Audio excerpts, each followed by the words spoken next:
It's Monday morning, Martin Luther King Day here on KSJE. Good morning, everyone. I'm Scott Michlin, and thank you for tuning in. And my guest, as has been tradition to talk with her on the first day of the semester, fall and spring, but we're going to do it the day before the first day of the fall semester. Dr. Toni Hopper Pendergrass is my guest, president of San Juan College. And Dr. Pendergrass, welcome back to KSJE. Thank you, Scott. Good to have you with us, and semester's raring to go tomorrow. Yes. We are off today, so college is closed today. That's correct. We'll be reopening tomorrow, and folks will be here. And enrollment numbers are looking good again for the second semester in a row, I believe. Yes, actually this fall on our census date, which is actually the 12th class day, we had a 3.5% increase in our enrollment, so we were thrilled about that.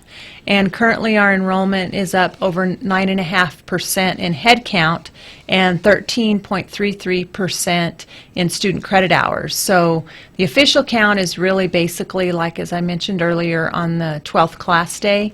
But we're really excited that after we've dropped students for non-payment, that our enrollment is still increased quite significantly. And you were telling me before we came on the air this morning that that compares pretty well to other schools around the state.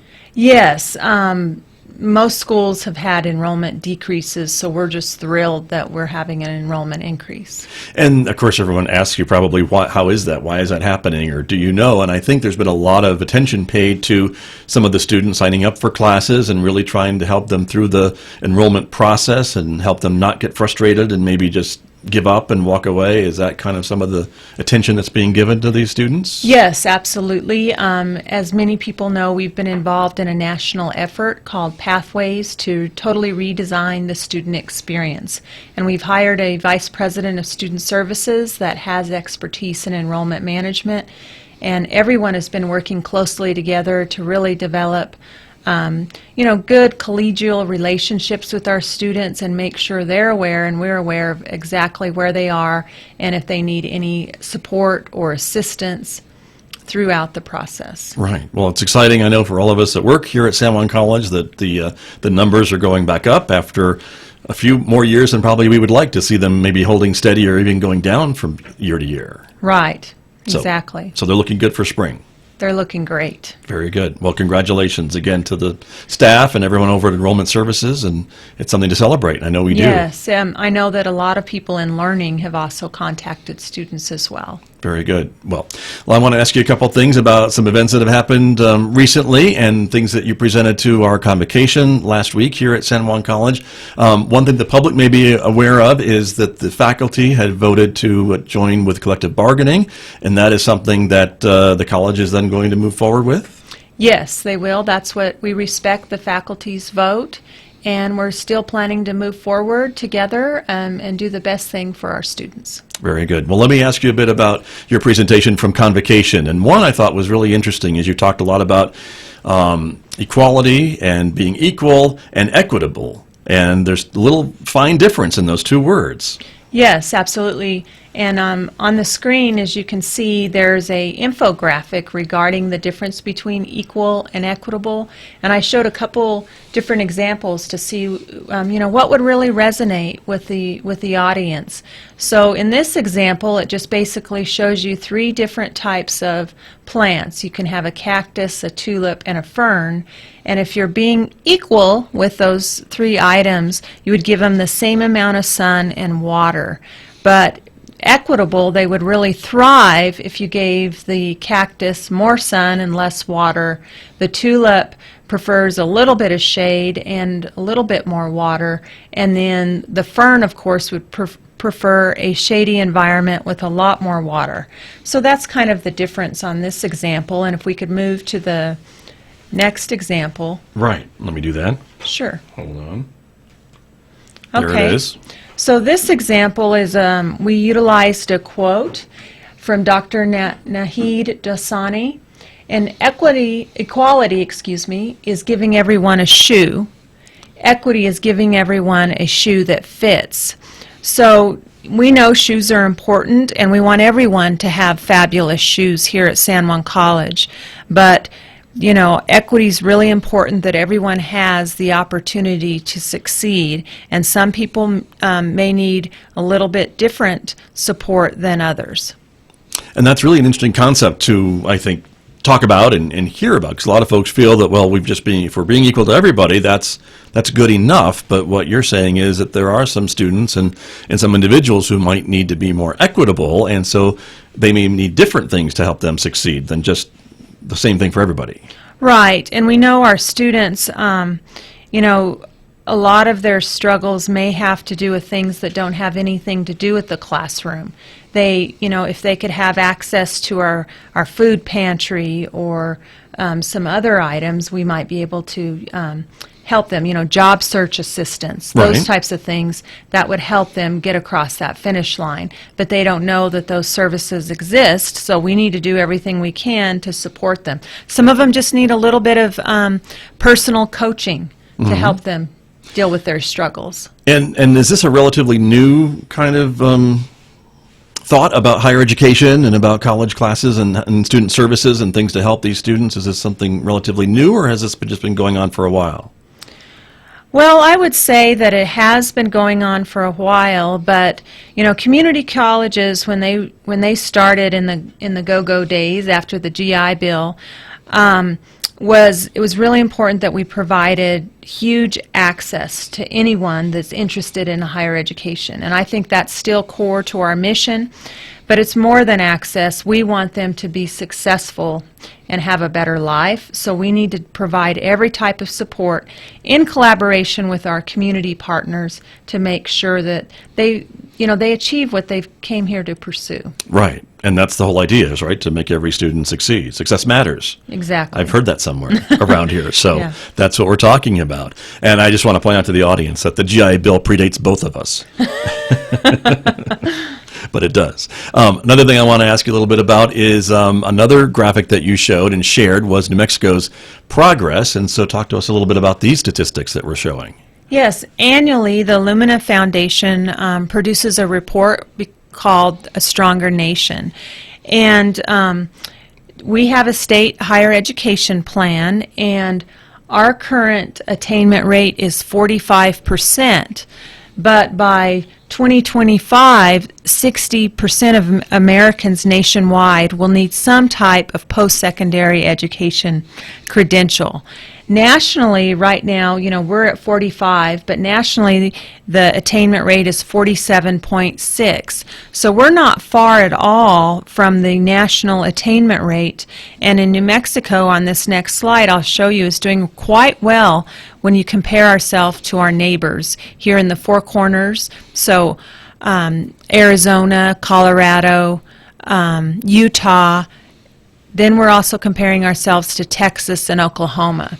Now, there's a lot of stuff going on this graphic, so I'm going to ask you to explain it to us a little bit Sure, absolutely. of what we're looking at. But we can kind of see New Mexico, and again, for folks who are listening on the radio, you're going to have to go watch the video later to understand what we're talking about. But for folks who are watching the video, here's what we're talking about on the screen, and New Mexico's kind of right in the middle of all of those states. And so that's where our folks kind of plot along these lines, right? Yes, and when you look at the graph, pretend that the lines are running a race from the left, or the dots are running a race from the left to the right. Right, okay. So if you look at the similar colored dots, so if we start with green, that's Asian and Pacific Islanders.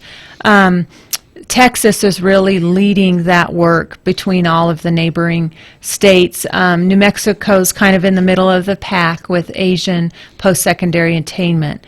But if you move down to African American in the Navy, you can see that we're leading all of the other 6 states in post-secondary attainment of African Americans, which is that's wonderful. Right. Okay. Then the next item in light blue is Native American students.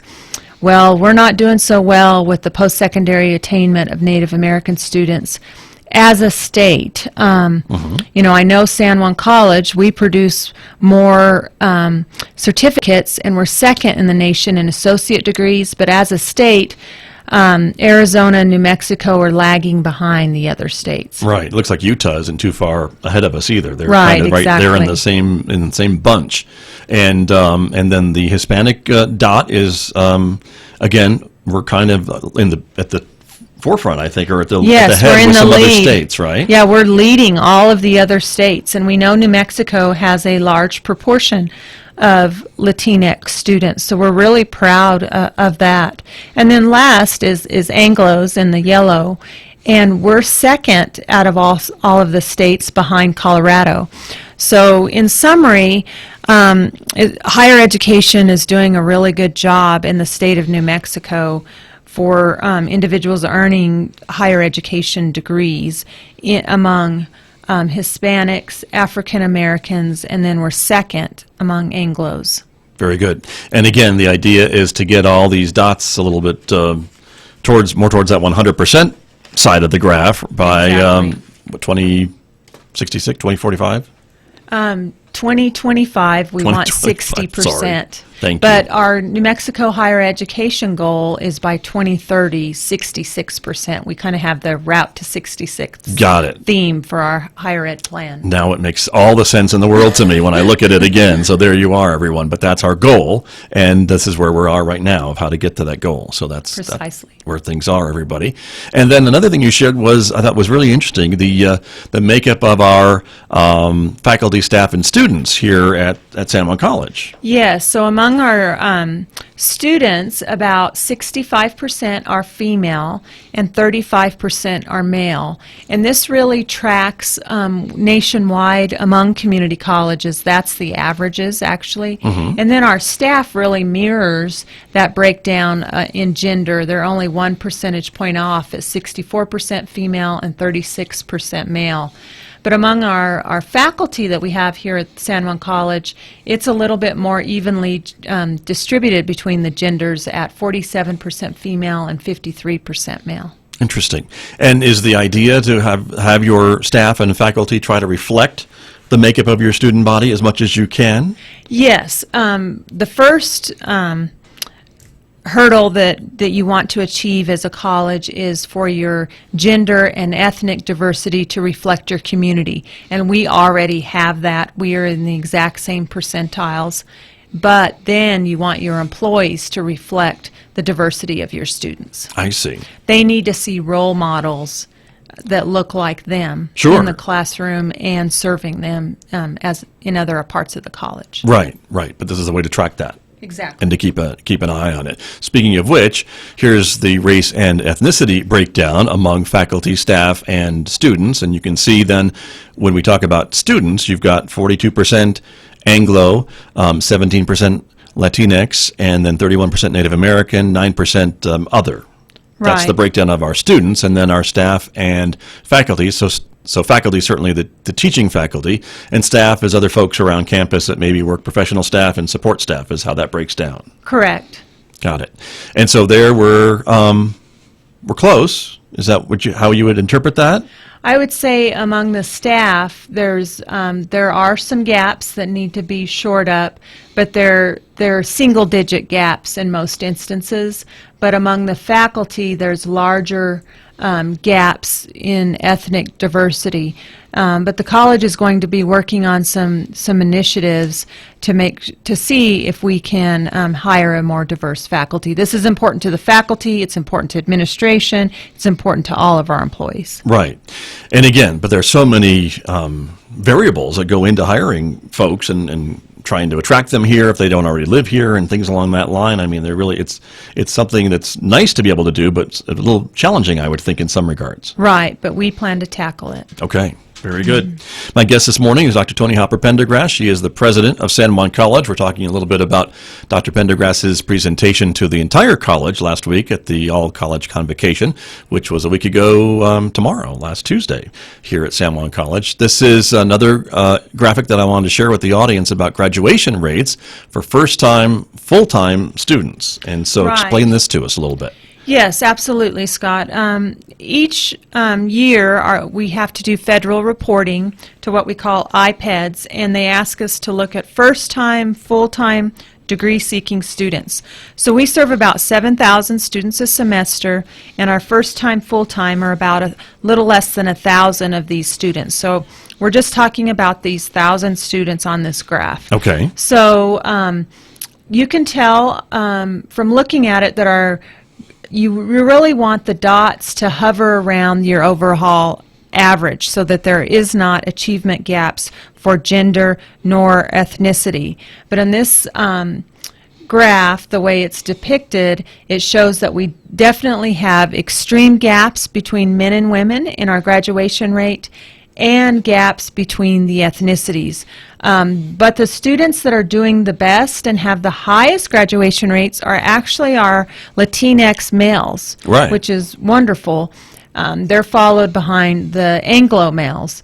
But ideally, we want everybody to be succeeding at the same rate. And This all is- around that line that we see that, which is the average of everything. Right, and we'd like for the average actually to be higher as well, but we need everyone, we don't want these gaps, so we're trying to figure out what's causing the gaps and how we can shore those up. Right, but from this you can kind of see how men, women of different ethnicities are doing and address some of those things. Yes, and men are graduating at higher rates than women, and when we show a couple more graphs, we'll show you some interesting data we need to look at. Okay, all right, I'm going to move forward. Here is the course success rate, which shows that 75% success rate, which is pretty good. Yes, that's actually ideal. So, of course we would want it to be higher, but 75% is something very respectable. Okay. So what this means is that 75% of our students that take courses earn an A, B, or C, which is good.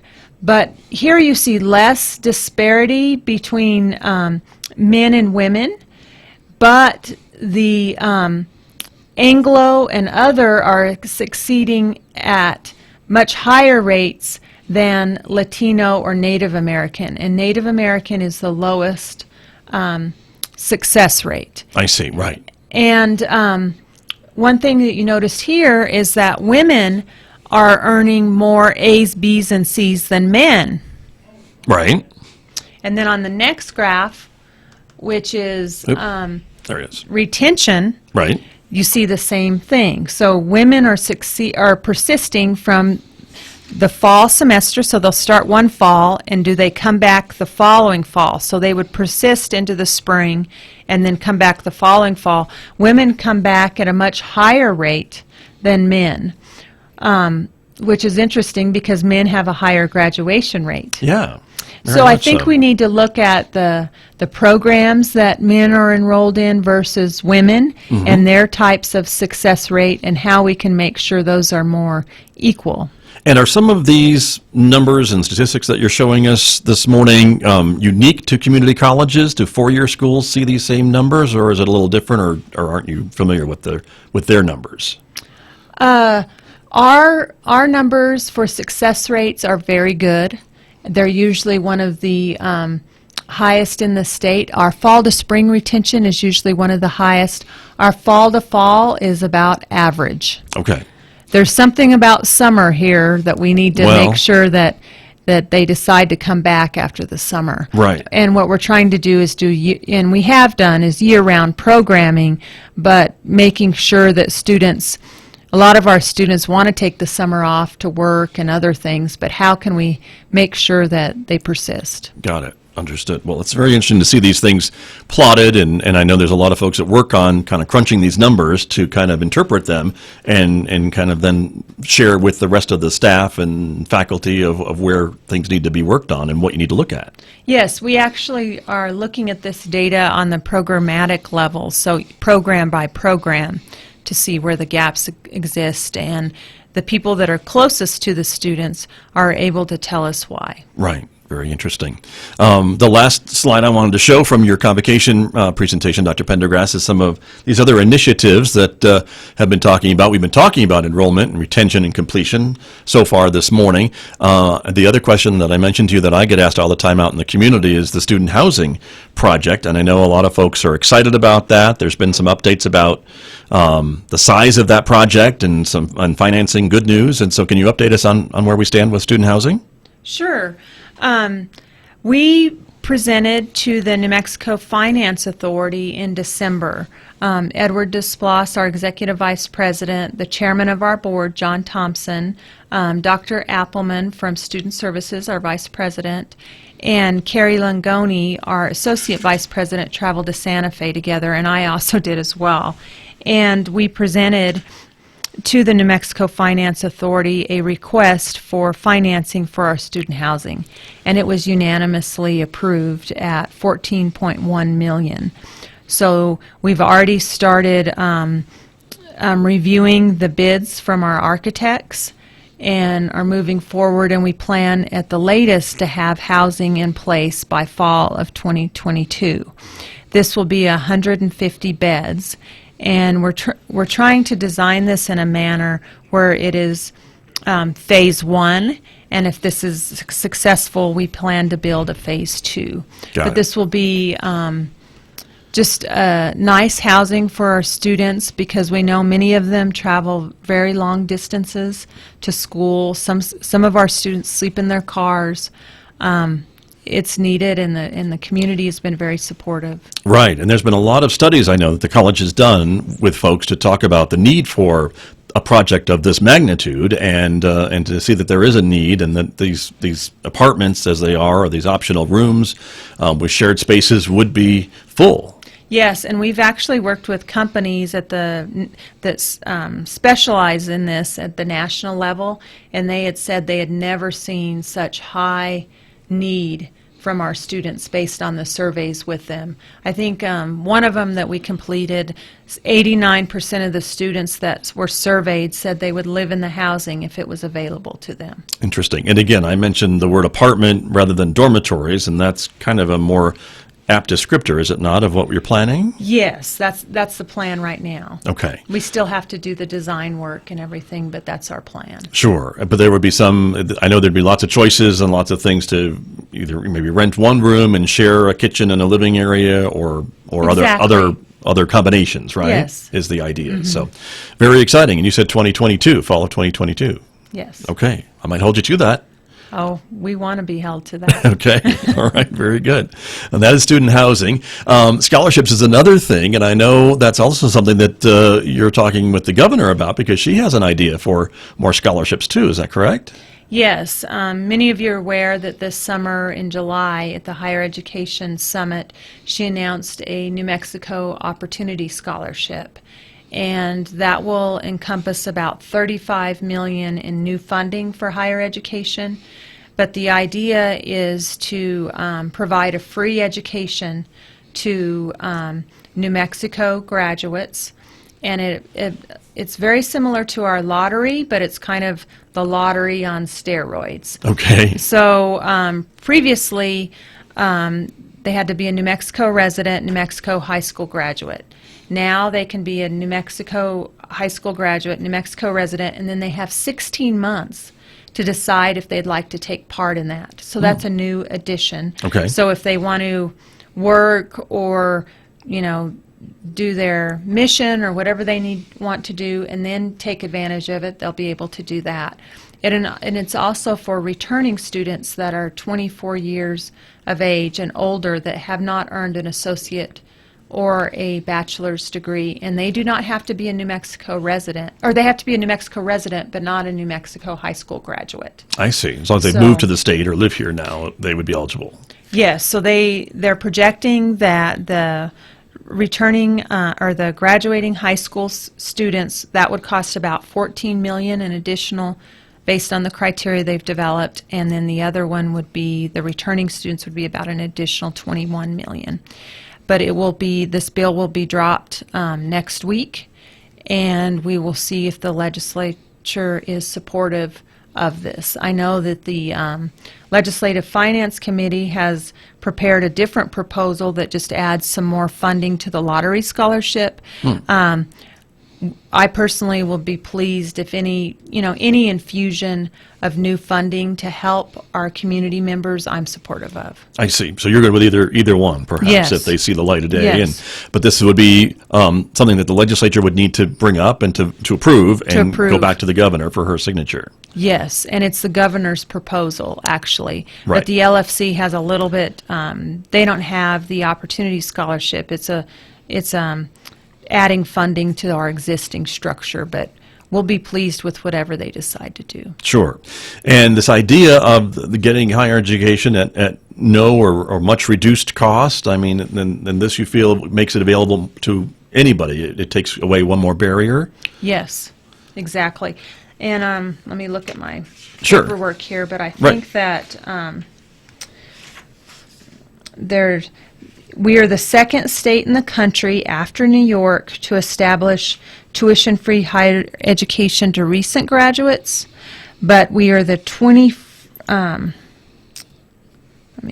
we are the 21st state in the country to establish tuition-free education for returning adults. If this were to pass. Yes, These if it were to ideas. pass. Mhm. Correct. Interesting. Well, we'll see how it goes. I guess that'll be a discussion to have a little bit in a few months after the 30-day session. Yes, the New Mexico Independent Community Colleges met with the governor on Monday. We traveled to Santa Fe and back on Monday, and then I was asked to serve on a committee composed of 9 presidents to meet with the governor's office and the New Mexico Higher Education Department secretary yesterday. So Okay. I was in Albuquerque and back yesterday as well. You've put a lot of miles on that This car week that you so have. That's far. true. So far. But that brings us to some other priorities that that you are working on, and some of your colleagues across the state, I think the other college presidents are working on and trying to present a unified front to the legislature before this 30-day session of maybe some of the things you'd like to see for higher education. Yes, I'm elated that the College of University, or the Council of University Presidents, which we call the CUP, the branch presidents, which is called the New Mexico Association of Community Colleges, and then the independent community colleges came together and, as you said, developed a unified legislative agenda this year. Got it. And so some of the things that you're looking for on that list would include some more investment. I think we hear a lot because, again, it's another one of those budget years where there's more revenue coming into our state, and so there will be more money to spread around, and that will be the part of the legislator's job to figure out how to do that. And so the idea being more increase for funding for colleges and universities in New Mexico? Yes, absolutely, Scott. This is actually a record level of surplus this year, and during our lean years, the past few years when the price of oil and gas was not quite as strong and there wasn't as much activity in the southeast part of the state, we took the higher education area took the largest hits to our budget because we were just looking at sustainability as a state. So we have asked for some of that to be restored. Right. So I'm looking at 8% is the number that's being promoted, Recommended, right? yes, in our unified request. Okay. And so that doesn't seem to be a lot of a big increase, but 8% is significant, certainly. Yes, and again, we would appreciate any type of support. Right. It looks like another pay increase for faculty and staff. Yes, we've requested a 5%. In the recommendations so far, of the 3, they're recommending, 2 of them are recommending 3%, if I recall correctly, and then 1 is recommending 2%, and we would be grateful for any support. One thing that we're really pleased with, though, is last year we received a 4% increase from the state, and the way it is calculated, we actually only receive about 60% of what we need to award the 4%. So this year they're calculating it differently, so we're pleased about that we will actually receive what we need to disperse to the employees. And that's interesting because a lot of times I think we hear about some of these unfunded mandates or things along that line, and this is kind of what you're talking about, is that the Yes. state says you need to give your people 4%, 4%. and we're only going to give you enough to pay 60% of your people that 4%. You got to figure out how to pay the rest of it. Yes, and last year we were really pleased that we got 60% of the funding from the state for the 4%, so we funded the rest, and then we also awarded our employees an additional 1% for a total of a 5% increase. Right. And so we'll see again what the legislature decides and what the governor will sign, but Right. that's being proposed is the idea. And so what are your thoughts on the session? I know you can't put on your crystal ball. I don't think yours is newer or working these days, but if you have a working one, let me know. But do you think that the state, with this extra revenue, some of these things are feasible? Definitely. I know that they're looking to be very mindful of the lean years that could ensue in the future, here in the state, since we depend so heavily on our oil and gas revenues. I know that previously they tried to maintain a 10% reserve, but now they're shooting for the 25% reserve. They're also looking at one of the pensions and how they can make that sustainable. So I think they're doing the right things that they need to do with this surplus, and they're trying to really put a priority on education, both public and in higher ed. So I'm appreciative of that. I'm very passionate that education is our, it's the one thing that'll get people out of poverty, and so that they can have a much better life, and I'm in support of anything that supports that. Right.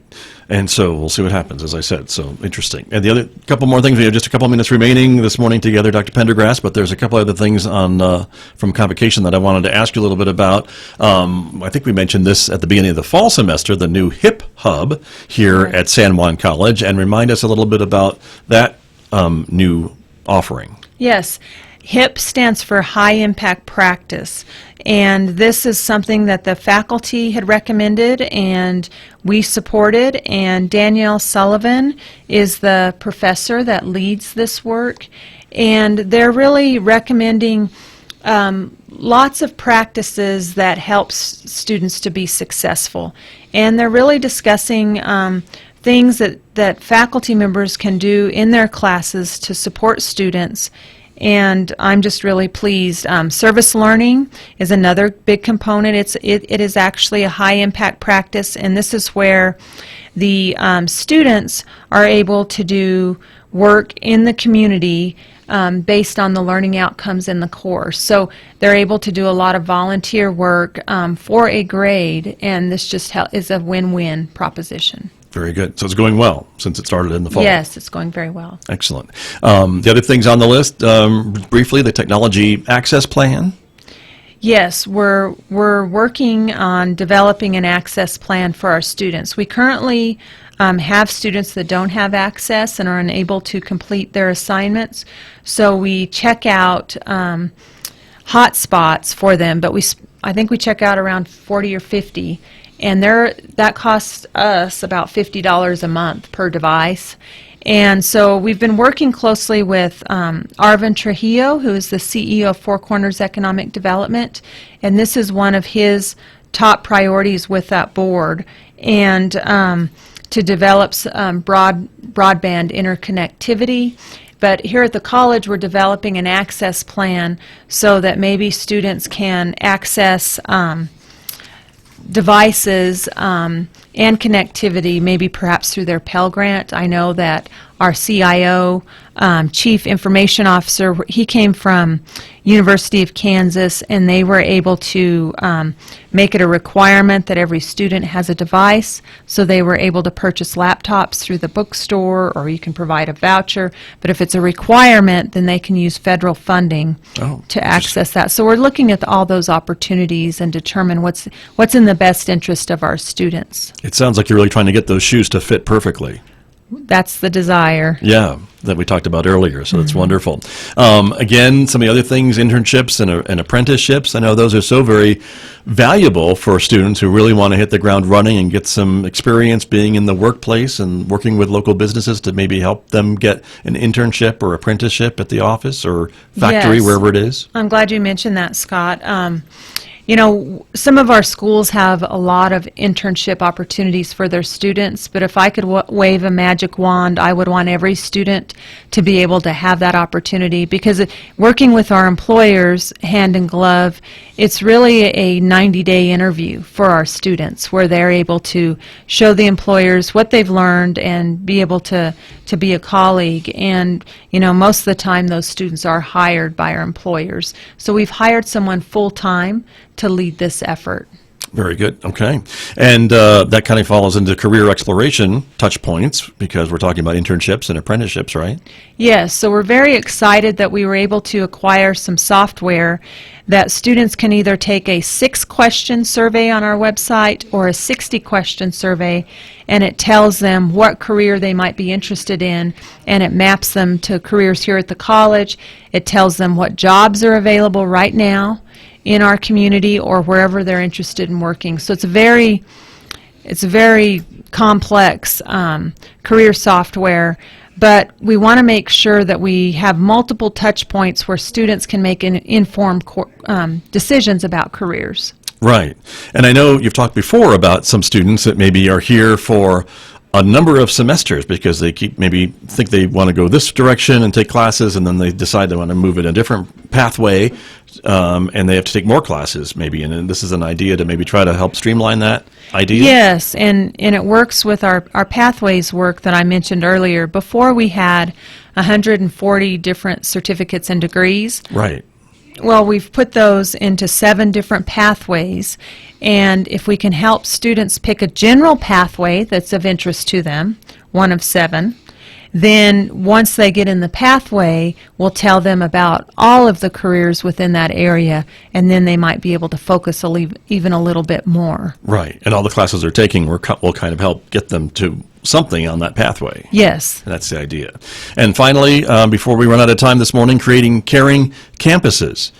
We need to care even more. I mean, I think we do a good job of that. Dr. Johnstone was here, and he indicated that if students, they've proven through longitudinal research at the national level, that if the students, if we develop a caring connection with them during the first 4 weeks of class, they're most likely to graduate and finish the semester. So we're really putting a lot of work into what we do during those first 4 weeks. And what the Creating Caring Campuses is a grant, and we were actually selected from a competitive grant to be part of this work. So Dr. Brad Phillips leads up this Ascendium grant, and they work with colleges to help them create that environment. I know that Dr. Appleman has worked with his staff regarding this since he's been here the last year and a half, but this will just help advance their work, and we didn't have to pay any money to be part of this. And he's actually been the coach for Odessa College, and I think they were 5th this year for the Aspen Prize, and just 4 years ago the state was threatening to close them. Wow, what a turnaround. Yes, amazing. Interesting. Wow. And amazing that it's just the first 4 weeks can really make a difference for these students. Yes. If they appreciate what's going on and they feel like the campus is a caring place. And I know that kind of follows up to what the news you shared with us, I think, last time we talked at the beginning of the fall semester about the big survey that was done with students here at San Juan College and how many of them would recommend San Juan College. It was an astronomical number, if I remember correctly. Yes, 95% of our students that were surveyed indicated that they would recommend San Juan College to a friend or relative. Which is unheard of, I think, in this type of a survey, is it not? I would guess it is. I'm so happy with right.